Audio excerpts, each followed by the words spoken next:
अस्सलातु वस्सलामु अलैका या रसूल अल्लाह व अला आलिका व अस्हाबिका या हबीब अल्लाह। बाज़ लोग ये एतराज़ करते हैं कि गैरुल्लाह से का वसीला जायज़ नहीं है।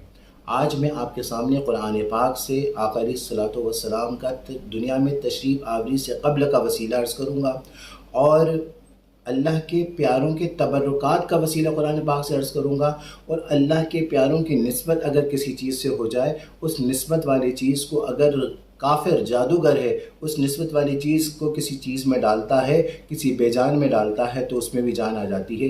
ये तीनों बातें इंशाअल्लाह कुरान पाक से अर्ज़ करूँगा। अल्लाह रब्बुल आलमीन से दुआ है कि मुझे हक़ कहने की तौफ़ीक़ अता फ़रमाए। सूरह बक़रा आयत नंबर 89 पहला सिपारा। बिस्मिल्लाहिर्रहमानिर्रहीम वकानू मिन क़ब्ल यस्तफ्तिहूना अलल्लज़ीना कफ़रू। बनी इसराइल जो है ना, अहले किताब क्या करते थे कि जब कुफ़ार के साथ मुकाबला होता था तो आका अलैहिस्सलातु वस्सलाम का वसीला देकर अल्लाह से दुआ करते थे। ये कुरान पाक आयत नंबर 89 सूरह बक़रा पहला सिपारा में अल्लाह रब्बुल आलमीन ज़िक्र फरमा रहा है।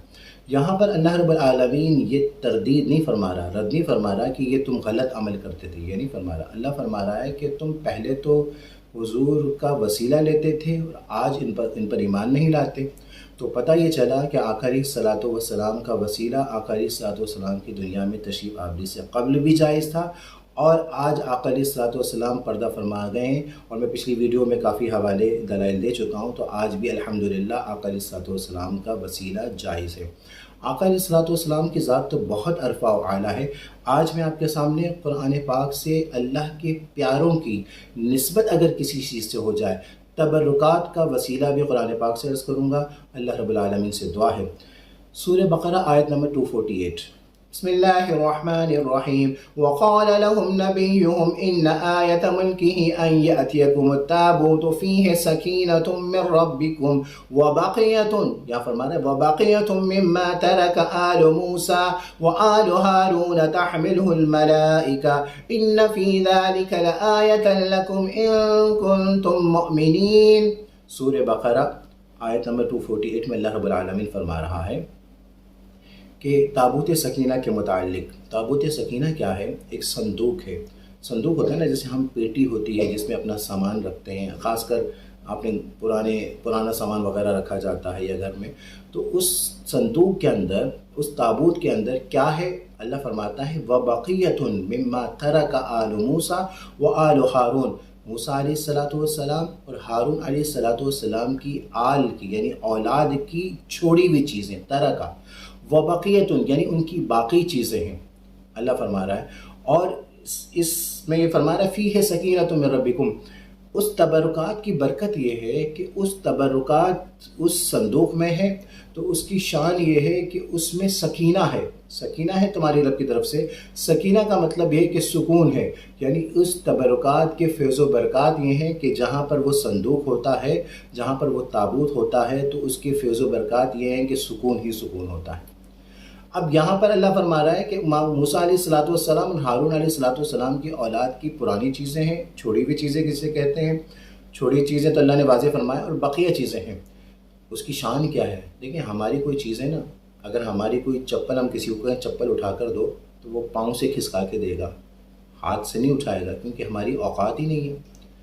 लेकिन उस ताबूत में, उस संदूक में मूसा अलैहिस्सलातु वस्सलाम और हारून अलैहिस्सलातु वस्सलाम की औलाद की बक़िया चीज़ें हैं, छोड़ी हुई चीज़ें हैं। शान ये है कि तहमिलुहुल मलाइका, फ़रिश्तों ने उनको अपने कंधे पर उठाया हुआ है।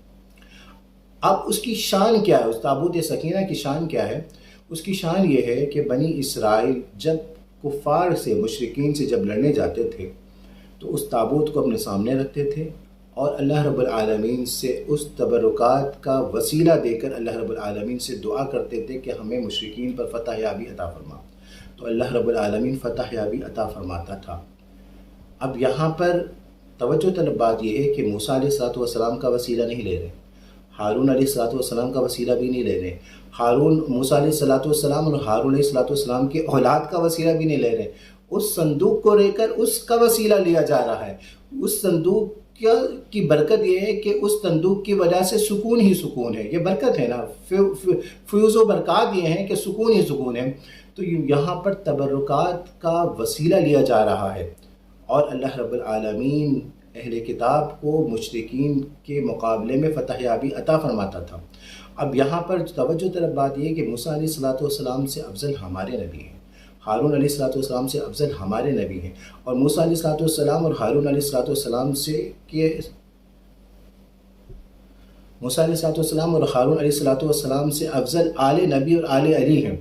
جب موسیٰ علیہ السلام اور ہارون علیہ السلام کی اولاد کی تبرکات کی برکت یہ ہے کہ اس سے سکون ملتا ہے، اس کے وسیلے سے اللہ رب العالمین جنگ میں فتح یابی عطا فرماتا ہے، تو آل نبی آل علی یہ اولاد سرور انبیاء کی اولاد جو حضور غوث پاک رضی اللہ تعالیٰ عنہ ہے، ان کی تبرکات سے کیوں فائدہ نہیں پہنچے گا؟ حضور غوث پاک ہوں یا ہمارے سائیں قمبر والوں کے تبرکات سے، ان کے وسیلے سے اللہ رب العالمین کیوں ہمیں شفا یابی عطا نہیں فرمائے گا؟ جب آل موسیٰ اور آل ہارون علیہ السلام کی تبرکات سے فتح یابی مل سکتی ہے، تو ہمارا عقیدہ یہ ہے کہ آل نبی آل علی کی اولاد یعنی آل علی اور آل نبی کی تبرکات سے، ان کے پیاروں کی نسبت کی وجہ سے، ان کی تبرکات سے اللہ رب العالمین شفا یابی عطا فرماتا ہے۔ جو قرآن پاک سے تبرکات کا وسیلہ بھی پتہ چلتا ہے۔ اب آئیے سورہ طٰہٰ 16 سپارہ آیت نمبر 96۔ حضرت موسیٰ علیہ السلام جب جنگ میں تشریف لے گئے، کوہ طور تشریف لے گئے، 40 دن کے لیے گئے، کافی دن ہو گئے، وہاں پر ایک جادوگر تھا سامری تھا، اس نے سب سے کہا کہ میں موسیٰ علیہ السلام واپس نہیں آئیں گے۔ سب سے سونا لے لیا اور سونے کو لے کر اس کو بچھڑا بنا لیا، یعنی گائے کا بچھڑا بنایا اور اس کو زندہ کر دیا اور کہا کہ اس کی پوجا کرو۔ تو حضرت موسیٰ علیہ السلام جب تشریف لائے تو انہوں نے جب یہ دیکھا کہ لوگ بت پرستی کر رہے ہیں، پوجا کر رہے ہیں، تو ان کو بڑا غصہ آیا۔ حضرت موسیٰ علیہ السلام سامری کے پاس گئے اور کہا قال فما خطبک یا سامری، اے سامری تم نے یہ کیا کیا؟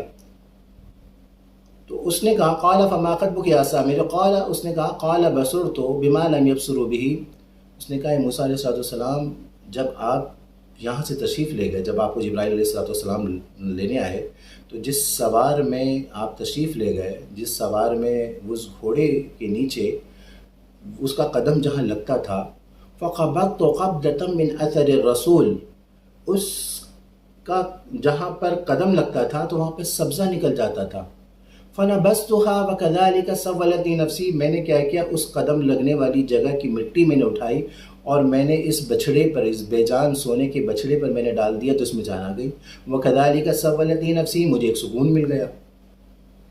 حضرت موسیٰ علیہ السلام نے وہ مٹی نہیں ڈالی ہے، حضرت جبرائیل علیہ السلام نے وہ مٹی نہیں ڈالی ہے۔